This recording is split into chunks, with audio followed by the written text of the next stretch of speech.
Trivial things weren't going to pull my attention.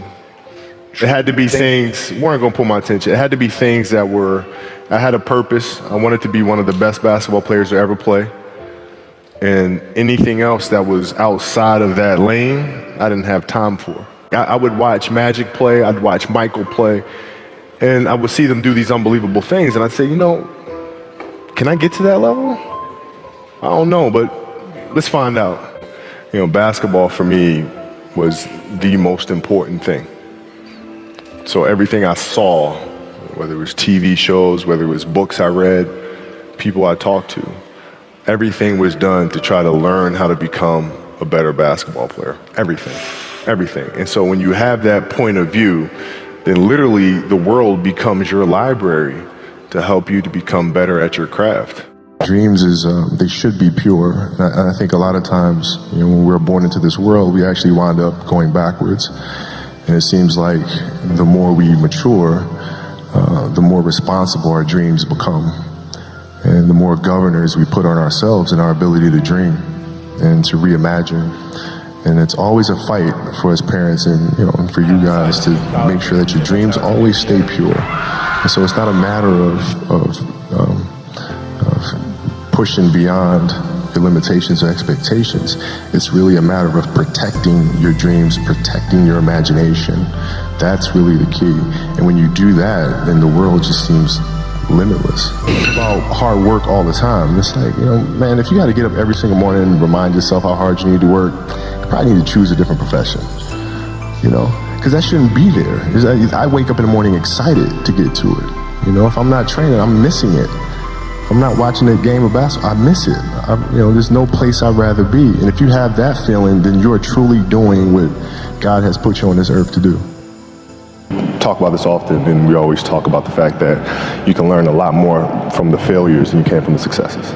And you have to figure out where those landmines are and then how to best avoid those or help entrepreneurs, and ourselves included, figure out the clues of where those landmines are. Not that you're going to avoid all of them. Right.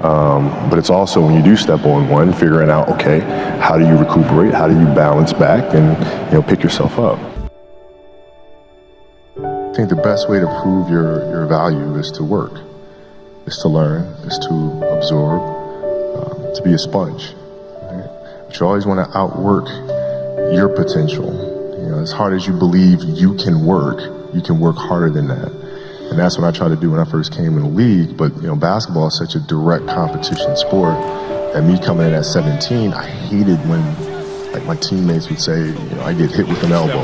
Shaq would hit me with an elbow in practice. Have traded Kobe Bryant to the Lakers. Nick Van Exel would come up and say, "Are you okay?" I'm like, what? Mao, are you okay? What the hell is wrong with you? So I always had that extra chip on my shoulder. So every day in practice for me was really trying to annihilate everybody that I was playing against. Because I wanted to prove you don't need to babysit me.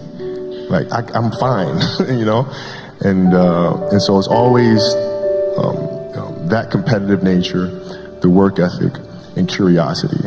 Because I asked a lot of questions. Playing with Byron Scott, I asked him a lot of questions. Eddie Jones, who was great at chasing guards off the screens, and I didn't understand how to do that. I would sit with him before practice, after practice. Magic, James Worthy, Kurt Rambis, Kareem Abdul, all the Laker greats. I would always sit down and just ask them questions about certain games that I studied growing up. What actually happened there? What did you feel there? Why? Bird tough to defend. Why? Because you look slow as shit to me. So I'm missing something. So tell me what I'm missing. You know what I mean? And so I would always ask questions and try to learn as much as I could. There's a quote from one of my English teachers at Lower Merion named Mr. Fisk. He had a great quote that said, "Rest at the end, not in the middle." And that's something I always live by. I'm not going to rest. I'm going to keep on pushing now. There are a lot of answers that I don't have, even questions that I don't have. But I'm just going to keep going. I'm just going to keep going, and I'll figure these things out as we go, right? And you just continue to build that way. So I try to live by that all the time. Rest at the end. Rest at the end. Basketball is different because it's such a direct competition. What we do now, there isn't. The competitiveness that I bring to work every day is really helping people in a sense, be competitive with themselves, right? If you're animating something, or you're writing a screenplay, or you're composing a piece of music, is that the best you can do? Right? Don't ask me. Don't say, okay, do you approve? Don't ask me. I'm not the musician. I'm not the composer. You know, right? So the competitiveness is more from an individual perspective. Is this the best you can do? And if the answer is yes, then off we go.